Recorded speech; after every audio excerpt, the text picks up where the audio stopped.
တမောပင်အသီးများစေဖို့အတွက်တထောင်ကျော်ခန့်အရွယ်မှာဘေးဘစ်တွေကိုလှည့်ထားပေးလိုက်ပါပင်စီရှည်ထွေးမှုကိုရောကြစေပြီးပင်စီတုတ်ခိုင်စေတဲ့အတွက်အစာဆုပ်ယူမှုအားကောင်းစေပြီးပုပုလေးနဲ့အသီးများစေမှာပဲဖြစ်ပါတယ်တမောပင်ပုပုလေးနဲ့အသီးများစေဖို့အတွက်အပင်ရင်းမှတထောင်ကျော်ခန့်ချန်ပြီးဖြတ်ပေးထားပါပြီးရင်တော့ဘေးအနားထားလိဖြတ်ပေးပြီးမျိုးကောင်းမျိုးသက်အပင်ကမျိုးခိုင်းကိုထည့်ဆက်ပေးရပါမယ်ရေမွင်စေဖို့အတွက်ဖုံးအုပ်ပေးထားလိုက်ပါဒါဆိုရင်တော့ပုပုလေးနဲ့အသီးများစေမှာပဲဖြစ်ပါတယ်တမောပင်အသီးများစေဖို့အတွက်အသီးအပွင့်တွေစထွက်နေတဲ့အပင်ရင်းမှာဝချမ်းလေးတွေကိုခြုံပြီးကန့်လန့်ပြတ်ထိုးစိုက်ပေးထားလိုက်ပါဒါဆိုရင်တော့အပင်အာဟာရဆုပ်ယူမှုအားကောင်းစေပြီးအသီးတင်စေတဲ့အတွက်အလုံးများစီမှာပဲဖြစ်ပါတယ်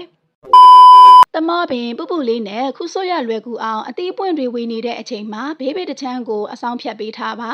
ပြီးရင်တော့ဘူးကုန်တစ်ခုဆွတ်ပေးပြီးအုံဆန်မုန့်တွေနဲ့ကြက်စီပေးထားရပါမယ်နေအောင်တရိုက်မထိတွေ့စေဖို့အတွက်ဖုံးအုပ်ပေးထားလိုက်ပါဒါဆိုရင်တော့အမြင့်တွေထွက်လာပြီးမြေချစိုက်ပျိုးယုံနဲ့ခုဆိုးရလွယ်ကူစေမှာပဲဖြစ်ပါတယ်